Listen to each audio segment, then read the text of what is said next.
Welcome back to the St. Croix River in St. Stephen, New Brunswick, where they call it Chocolate Town. Actually, it's Chocolate Capital Canada, but we are here for a lumberjack competition, an international lumberjack competition. We have men and women from both sides of the border. We are heading into the Springboard Chop, one of the most spectacular lumberjacks events that you're going to see anywhere. I know it's a crowd favorite because you got guys wielding 6 and 7 pound heads up 9 feet in the air, chopping a block. It's also a favorite event for the lumberjack competitors themselves. Shows a lot of skill and stamina.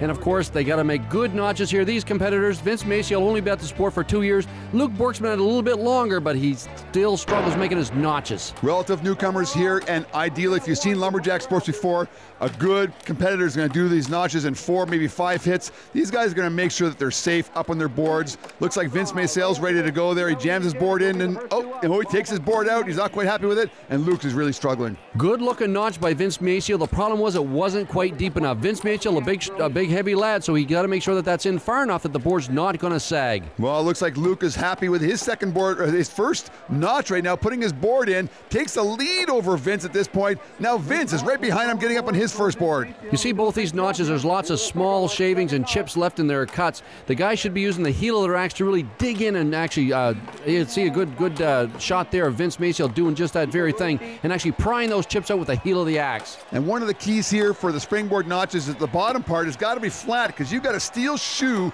on your board. It's got to sit on the bottom part. The top part of the shoe has got to dig into the wood. That's right. Weight of the guy's competitors actually holds that board in place. See Vince here putting his in.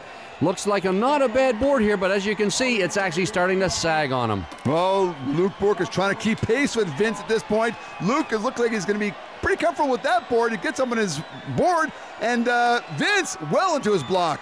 Vince Maciel starting to run out of a little bit of steam now. He's slowing down. His board's sagging, so he's going to pull in a little bit closer to the tree, swing a little bit more gingerly. He just wants to get this job done and get it done safely. Yeah, you call this arm chopping, don't you? When you're really close to the pole, you're chopping a lot with your arms rather than using your whole body. You can't get any weight in the back of your board at all. The idea of the springboard chop obviously is to use that spring off your back foot to propel the axe into the wood.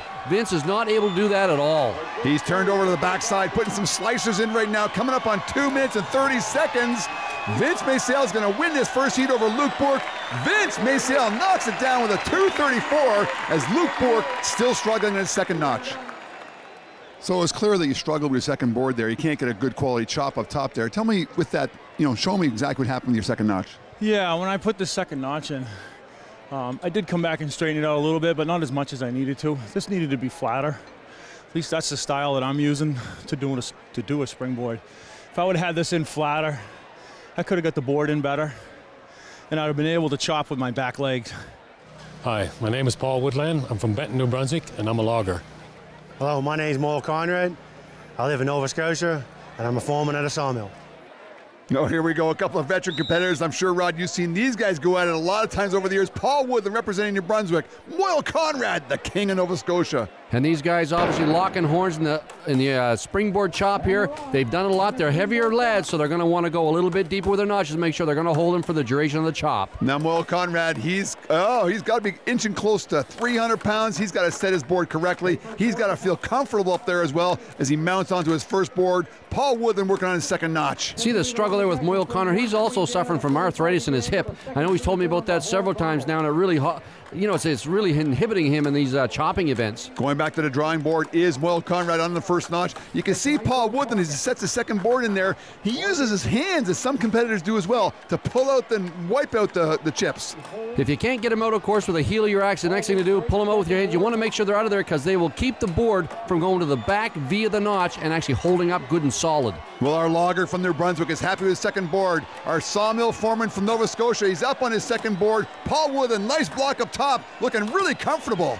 Looks like that pole is moving a bit on him, but Paul, he's a veteran competitor. All he's going to worry about is hitting his lines, following that in, and getting around to the backside and getting that block driven off. Time is 2:34. The time to be set by Vince Maciel in the last heat. You see Moyle taking away a few chips with his hand as well. He's working on getting a deep notch. Man, a minute 17 and Moyle still working on his notches. That's going to discourage him a lot. You see the pole here a little bit brown in the middle. I'm not sure whether Moyle's going to stick with it to the bitter end because he's really wrestling here with these notches. Paul Woodland keeping nice, clean lines, taking his time. It looks like he's going to take down the time to beat. He's up to almost 135 right now. Moyle Conrad, he's not quite happy with that second board. He's got to get his 300 pounds up there. Paul Woodland putting some slicers in. Paul Woodland lowers the time to beat down to 142.3. A little bit unnerving there with your second board. Number one, I noticed the poles shaking. Is that accurate? I never felt it shaking a bit. Oh, because it looked from a distance like they was shaking quite a bit. So you can see that if you look down there, you can see a little bit of space there between the dirt and the pole. Right, I must have been just focused straight in and didn't even know it. Well, that's a good thing. Now, how about the fact that your board wasn't that solid up top there because you were not able to really extend? Yeah, the pole was really hard and dry, and it's hard for me to get in there. I think I put about 8 hits in. Still wasn't up, but it held. But one of my hits, my front foot slipped, and that was kind of unnerving. Half the Springboard Chop is now in the books, but we got 2 more heats coming after the break. I'm betting that time's going to be beat.